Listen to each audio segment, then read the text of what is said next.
Build a site connectivity checker in Python. Building a site connectivity checker in Python is an interesting project to level up your skills. With this project, you'll integrate knowledge related to handling HTTP requests, creating command line interfaces, and organizing your application's code using common Python project layout practices. By building this project, you'll learn how Python's asynchronous features can help you deal with multiple HTTP requests efficiently. In this course, you'll learn how to create command line interfaces using Python's argparse, check if a website is online using Python's http.client from the standard library, implement synchronous checks for multiple websites, check if a website is online using the AIO HTTP third-party library, and implement asynchronous checks for multiple websites. To get the most out of this project, you need to know the basics of handling HTTP requests and using argparse to create CLIs. You should also be familiar with the Async IO module and the async and await keywords. But don't worry, the topics throughout the course will be introduced in a step-by-step fashion so that you can grasp them as you go. Additionally, you can download the complete source code for the project as part of the included course materials. So now you know what's going to be covered, let's get started. Project details. In this course, you'll build an application that checks if one or more websites are online at a given moment. The app will take a list of target URLs at the command line and check them for connectivity either synchronously or asynchronously. On screen, you can see the application in action. The site connectivity checker can take one or more URLs at the command line. It then creates an internal list of target URLs and checks them for connectivity by issuing HTTP requests and processing the corresponding responses. Your website connectivity checker app will provide a few options through a minimal command line interface, otherwise known as a CLI. Here's a summary of these options. U, or URLs, allows you to provide one or more target URLs at the command line. F, or input file, allows you to supply a file containing a list of URLs to check. A, or asynchronous, allows you to run the connectivity checks asynchronously. By default, the application will run the connectivity checks synchronously. In other words, the app will perform the checks one after another.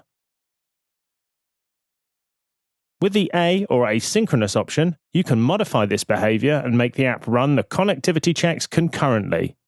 To do this, you'll take advantage of Python's asynchronous features and the AIO HTTP third-party library.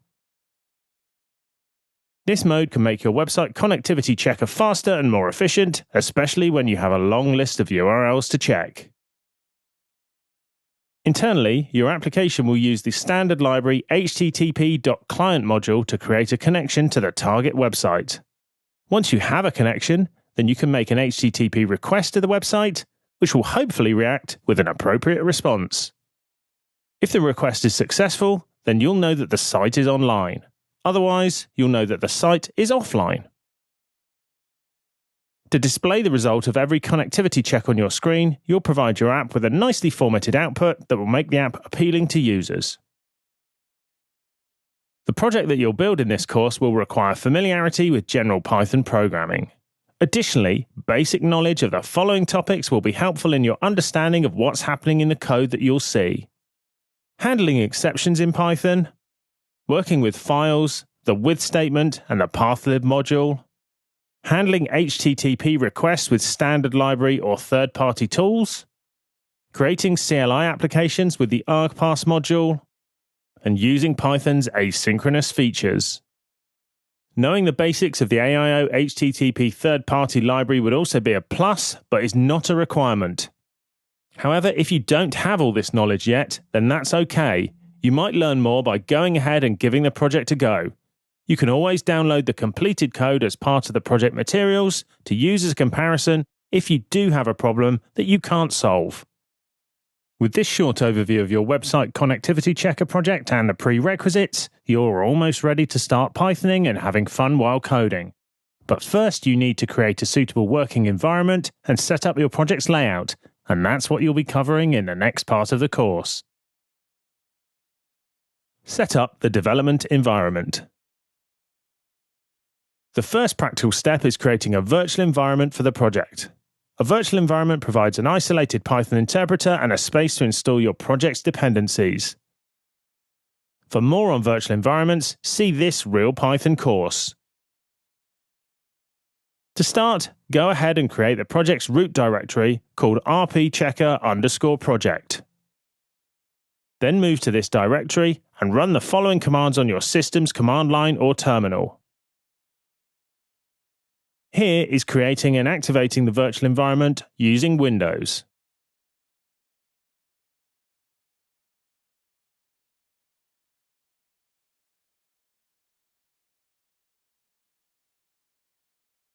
And here's creating and activating the virtual environment on Linux or Mac OS.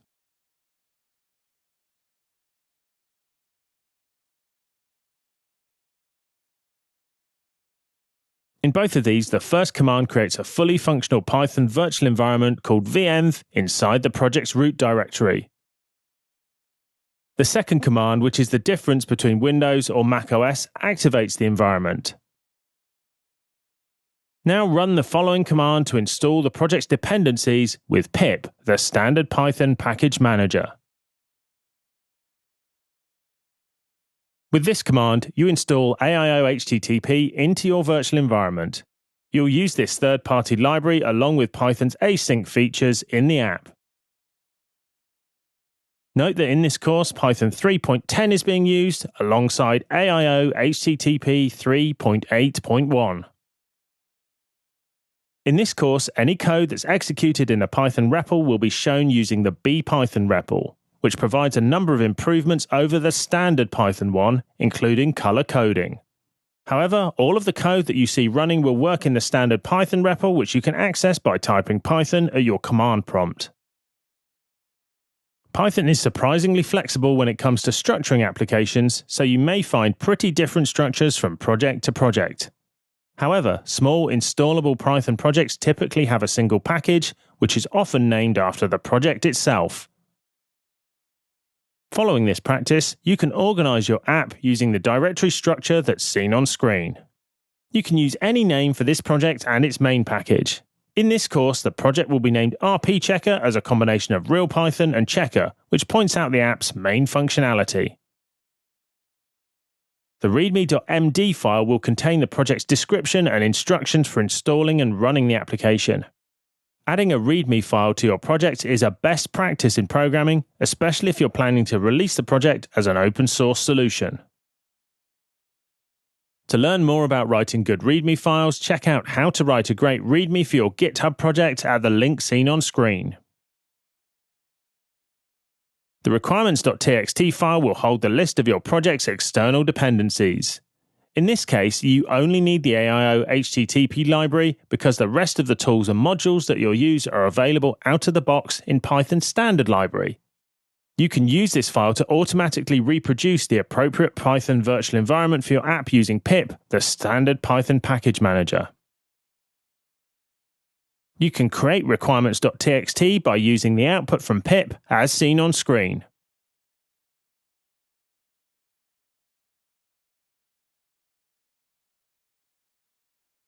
Note that you won't be adding content to the readme.md file in this course, but it is included in the course materials which you can download. Inside the rpchecker directory, you have the following files. Dunder init.py enables rpchecker as a Python package. Dunder main.py works as an entry point script for the app. Checker.py provides the application's core functionalities. And CLI.py contains the command line interface for the application. You can create these as empty files from the command line in Windows,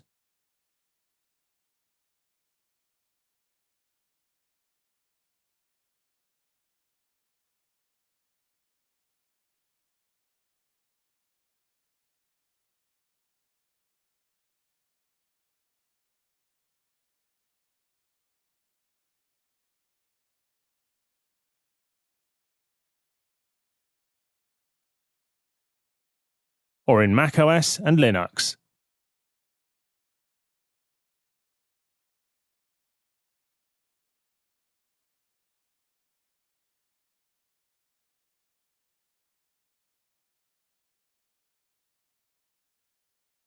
Now that everything is in place, you can start writing code. This is what you'll be doing in the next part of the course, where you'll be creating the core functionality of the project, checking whether a site is online or not. Check a website's connectivity in Python. At this point, you should have a suitable Python virtual environment with your project's dependencies installed in a project directory containing all the files that you'll use throughout the course, so it's time to start coding. Before jumping into the fun stuff, go ahead and add the application's version number to the dunderInit.py module in your RP checker package, as seen on screen. The dunder version module level constant holds your project's current version number.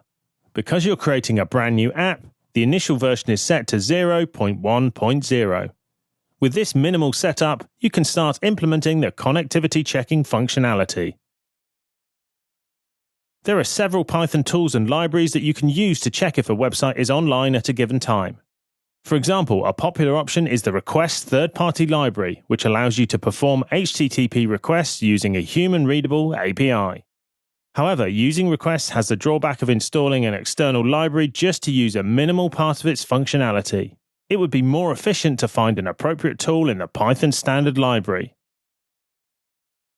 With a quick look at the standard library, you'll find the URL lib package, which provides several modules for handling HTTP requests. For example, to check if a website's online, you can use the URL open function from the URL lib.request module, as seen on screen.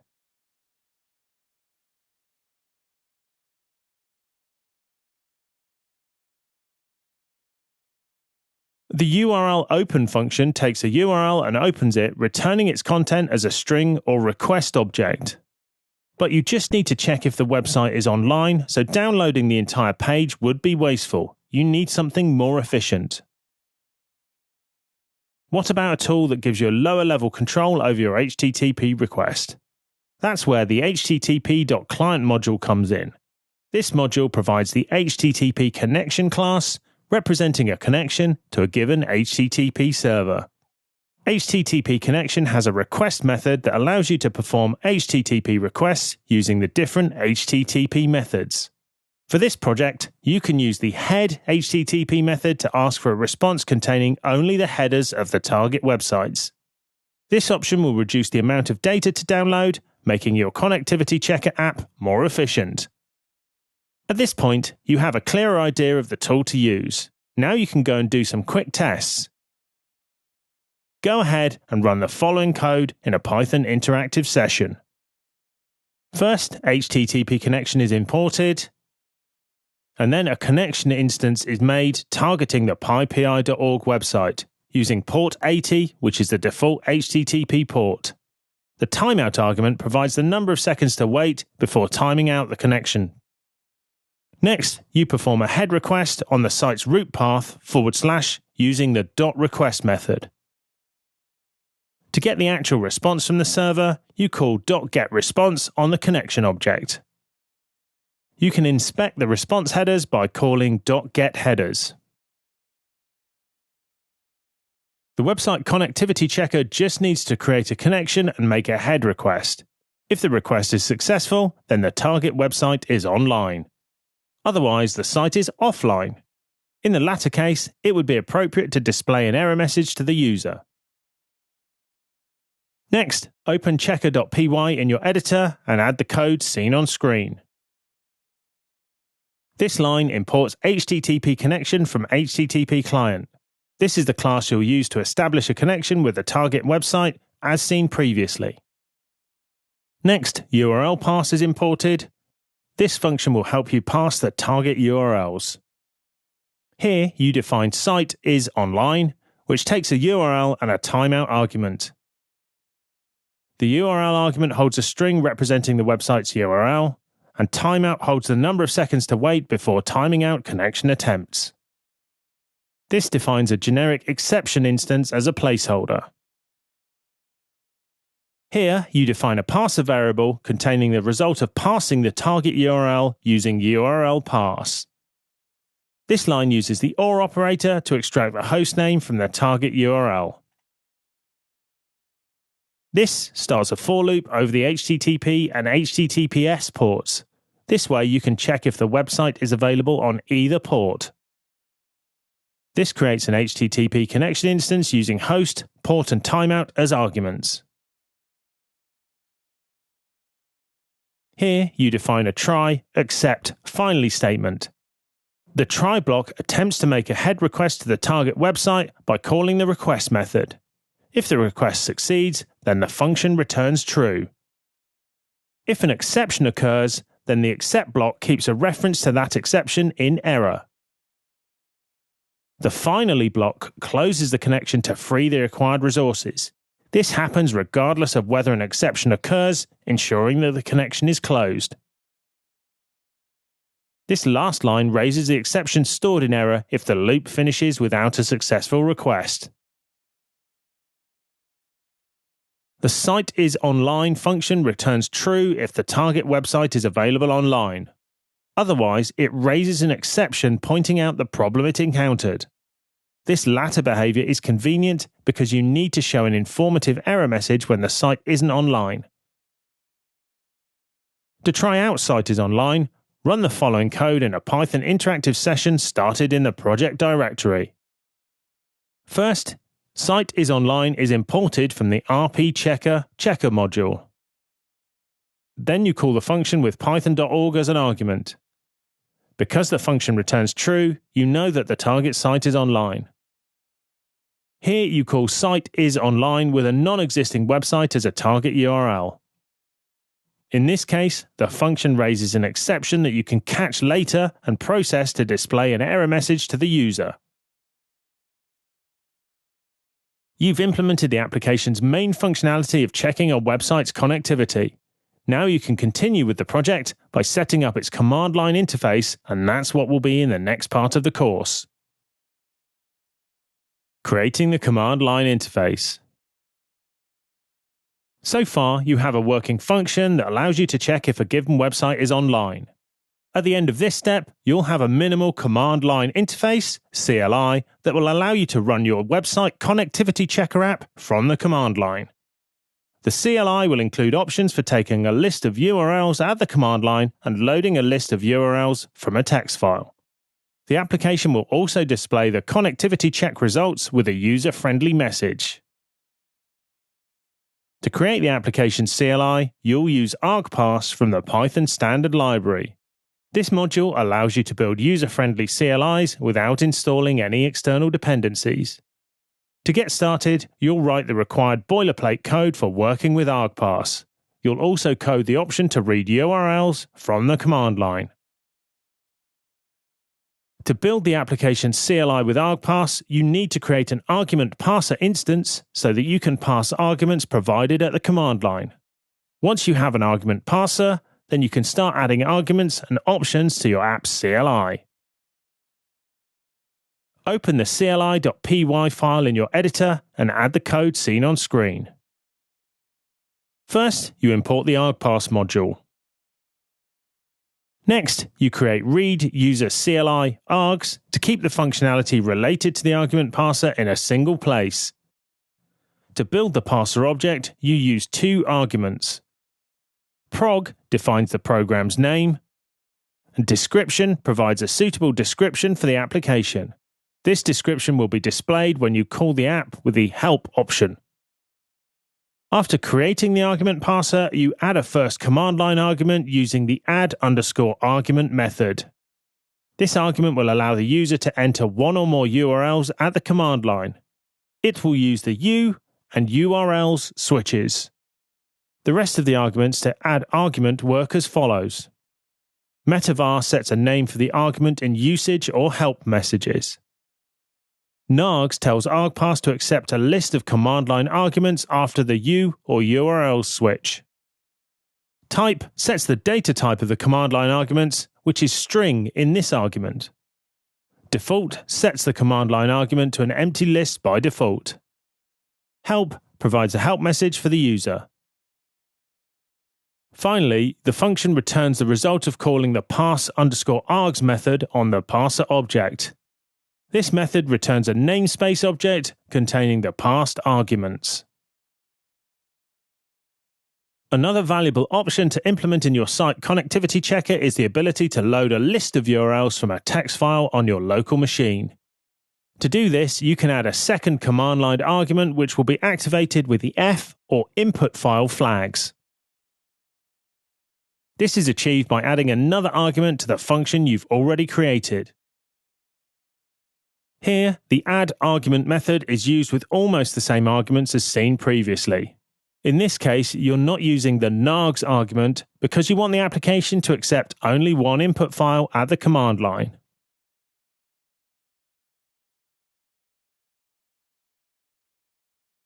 An essential component of every application that interacts with the user through the command line is the application's output. Your application needs to show the result of its operation to the user, so this feature is vital for ensuring a good user experience. The site connectivity checker doesn't need a very complex output, it just needs to inform the user about the current status of the checked websites. To implement this functionality, you'll code a function called display check result. Back in CLI.py, add the function at the end. This function takes the connectivity check result, the checked URL, and an optional error message.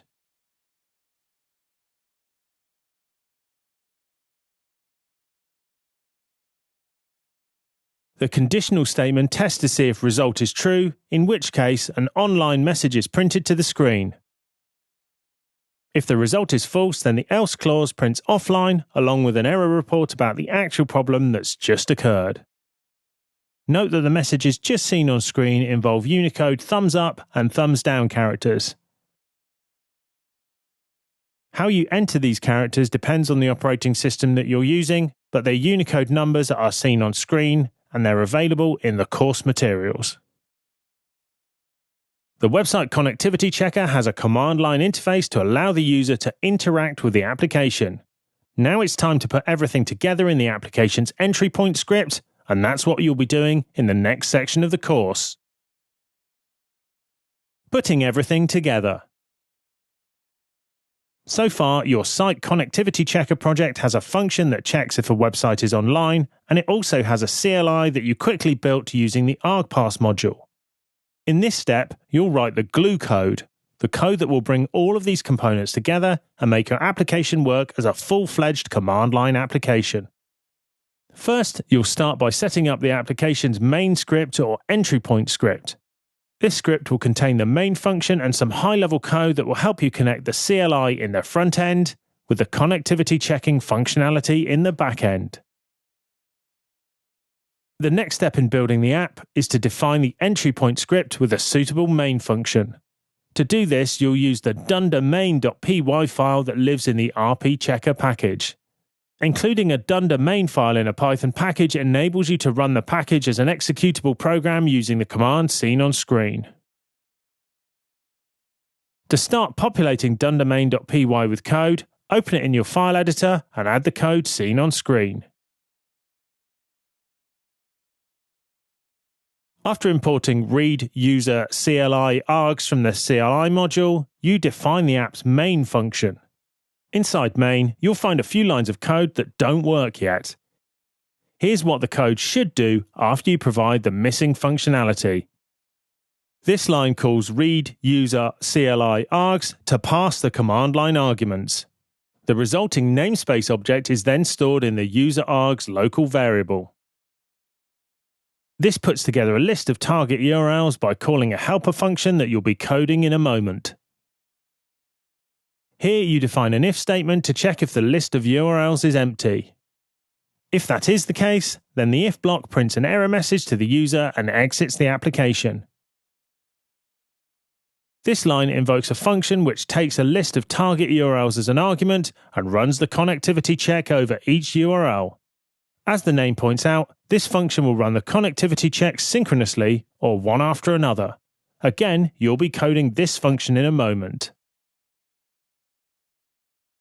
With main in place, you can start coding the missing pieces to make it work correctly, and that's what you'll be doing next. Coding the missing pieces. In the previous section, you saw the creation of the main glue code for the application. In this part of the course, you'll see the missing functions created, completing the initial functionality of the checker application. The Site Connectivity Checker app will be able to check multiple URLs in every execution. Users will feed URLs into the app by listing them at the command line, providing them in a text file, or both. To create the internal list of target URLs, the app will first process URLs provided at the command line. Then it will add additional URLs from a file, if any. Here's the code that accomplishes these tasks and returns a list of target URLs that combines both sources, the command line, and the optional text file. First, pathlib is imported to manage the path to the optional URLs file. Next, a helper function is added with the following code. This defines URLs, which initially stores the list of URLs provided at the command line. Note that if the user doesn't supply any URLs, then this will be an empty list. Here you define a conditional that checks if the user has provided a URLs file. If so, then the if block augments the list of target URLs resulting from calling read URLs from file with the file provided in the user args input file command line argument. Finally, the list of URLs is returned. _read URLs from file runs the following actions. This turns the file argument into a pathlib.path object to facilitate further processing. This line defines a conditional statement that checks if the current file is an actual file in the local file system. To perform the check, the conditional calls the isFile method on the path object. Then the if block opens the file and reads its content using a list comprehension. The list comprehension strips any leading and trailing whitespace from every line to prevent processing errors later on. This conditional checks if any URL has been gathered. If so, this line returns a resulting list of URLs. Otherwise, this line prints an error message to inform the user that the input file is empty.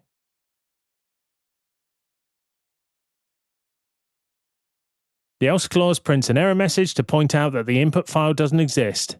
If the function runs without returning a valid list of URLs, it returns an empty list. That's a reasonably complex program flow, but now you can continue with the final part of dundermain.py. To run connectivity checks over multiple websites, you need to iterate through the list of target URLs, do the checks, and display the corresponding results. That's what the synchronous check function seen next on screen does.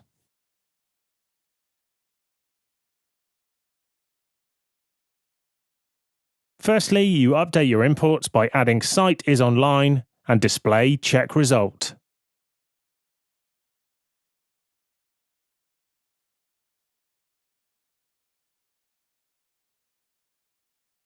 Next, the synchronous check function is defined, which takes a list of URLs as arguments.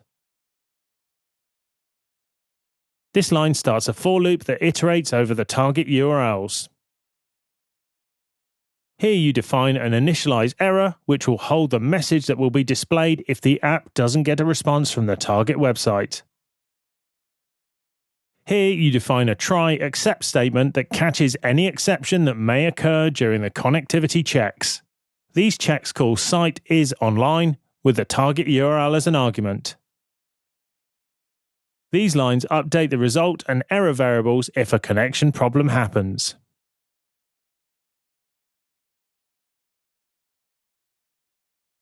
This line calls display check result with appropriate arguments to display the connectivity check result to the screen.